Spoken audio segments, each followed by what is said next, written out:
Hello viewers, welcome to my channel. আজকে আমি আলোচনা করব শোল মাছের সঠিক চাষ পদ্ধতি। যারা আমার ভিডিওটি দেখতেছেন শেষ পর্যন্ত দেখুন। তার আগে আমি বলে নিচ্ছি, মাছ চাষ সম্পর্কে যারা বিস্তারিত জানতে চান এবং নতুন নতুন আপডেট ভিডিও পেতে চান, এখনই সাবস্ক্রাইব করে নেন, পাশে থাকা বেল আইকনটি বাজিয়ে দিন। শোল মাছ চাষে খরচ খুবই কম হলেও বাজার মূল্য খুবই বেশি। বর্তমান সময়ে বাণিজ্যিকভাবে আপনারা শোল মাছ চাষ করে লাখো টাকা আয় করতে পারবেন। মাত্র 10 শতক পুকুরেও আপনারা শোল মাছ চাষ করতে পারবেন। শোল মাছ চাষ করার জন্য প্রথম শর্ত হলো আপনাকে পুকুরের পাড় নেট দিয়ে গেঁথে দিতে হবে, কারণ শোল মাছগুলো বর্ষাকালে অথবা বেশি পানি হলে পুকুরে লাফিয়ে চলে যাবে। তাই শোল মাছের পুকুর অবশ্যই আপনাকে বন্যামুক্ত করতে হবে। যে কোনো পুকুরে শোল মাছ চাষ করা সম্ভব, তবে শোল মাছ চাষ করার জন্য উপযুক্ত পরিবেশ সৃষ্টি করতে হবে। শোল মাছ চাষের পুকুরে কিছু কচুরিপানা থাকলে ভালো হয়, কারণ শোল মাছ আড়ালে আবডালে থাকতে ভালোবাসে। আপনার যদি 1 কাঠা জমিও থাকে, এই 1 কাঠা জমি থেকে বছরে 1 টন শোল মাছ উৎপাদন করতে পারবেন। পুকুরে শোল মাছ চাষের জন্য 3 থেকে 5 ফিট পানি রাখতে হবে।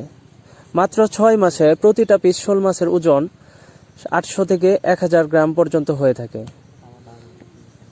শোল মাছ বর্তমান সময়ে 2 ধরনের হয়ে থাকে, দেশি শোল মাছ এবং ভিয়েতনাম শোল মাছ। আপনারা যারা ভিয়েতনাম শোল মাছ চাষ করতে চান, খুবই কম খরচে এবং সহজেই এই মাছগুলো চাষ করতে পারেন, কারণ ভিয়েতনাম শোল মাছগুলো খাবার খেয়ে অভ্যস্ত। জন্মসূত্রে এরা খাবার খেয়ে অভ্যস্ত। আর দেশি মাছগুলো সাধারণত এইগুলো পুকুরের প্লাঙ্কটন, ছোট ছোট মাছের পোনা, মলা মাছ, কানপোনা জাতীয় মাছ এরা খাদ্য হিসাবে গ্রহণ করে। তাই আপনারা বাণিজ্যিকভাবে শোল মাছ চাষ করার জন্য অবশ্যই আপনাকে ভিয়েতনাম জাতের শোল মাছের চারাপোনা সিলেকশন করতে হবে। তাহলে আপনি সহজ উপায়ে খাদ্য খেয়ে শোল মাছগুলোকে চাষ করতে পারবেন। তবে শোল মাছ চাষের প্রথম শর্ত হলো আপনাকে ভালোভাবে পুকুর প্রস্তুতি করতে হবে। পুকুর প্রস্তুতি করার পর যেভাবে আপনি পোনা মজুত করতে পারবেন। শোল মাছের পুকুরে চাষ করার জন্য প্রতি শতকে আপনি 100 থেকে 150 পিস পোনা মজুত করতে পারবেন।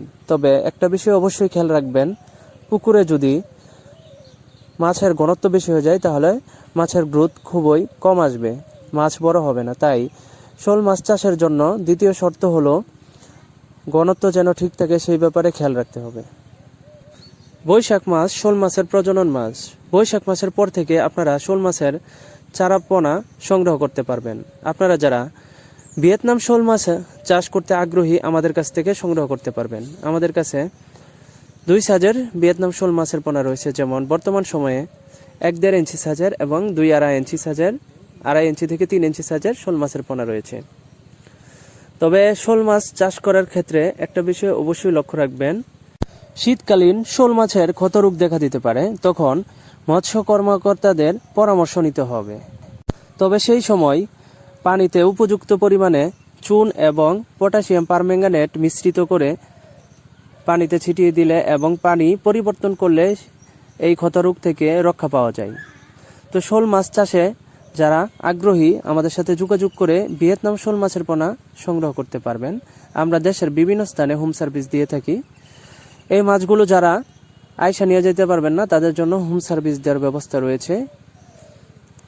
আপনারা যারা ট্যাঙ্কে এই মাছগুলো চাষ করতে চান, তো সহজেই চাষ করতে পারবেন। যত বড় ট্যাঙ্ক হবে তত ভালো হবে। আর তবে ট্যাঙ্কে চাষ করার জন্য গভীরতা থাকতে হবে 8 ফিট, যেন এই মাছগুলো লাফায় না যেতে পারে। আর যদি গভীরতা কম থাকে তাহলে আপনি নেটিং করে দিবেন, যেন লাফায় না যেতে পারে। শোল মাছ সাধারণত ভাসমান খাবার খেয়ে থাকে, তবে ভিয়েতনাম শোল মাছের ফেভারিট খাবার হলো ভাসমান ফিড খাবার। তবে এরা ছোট ছোট মাছগুলো খাদ্য হিসেবে গ্রহণ করে। তো আপনারা যারা ছোট মাছগুলো খাদ্য হিসেবে না দিতে পারবেন, ভাসমান ফিড খাবারগুলো দিয়ে দিবেন। এরা ভাসমান ফিড খাবার খেয়েই অভ্যস্ত। শোল মাছের আরেকটি পর্ব আমরা আমাদের চ্যানেলে শেয়ার করেছি, যারা ওই ভিডিও পর্বটি দেখেন নাই, আমাদের চ্যানেলে ঢুকে তো শোল মাছ চাষ সম্পর্কে ওই ভিডিওটিও দেখতে পারেন। তো আজকের জন্য এখানেই শেষ করলাম। যারা আমাদের চ্যানেলের নতুন মেম্বার, সাবস্ক্রাইব করে নেবেন। নতুন নতুন আপডেট ভিডিও পেতে অবশ্যই বেল আইকনটি ক্লিক করে নেবেন। ধন্যবাদ সবাইকে।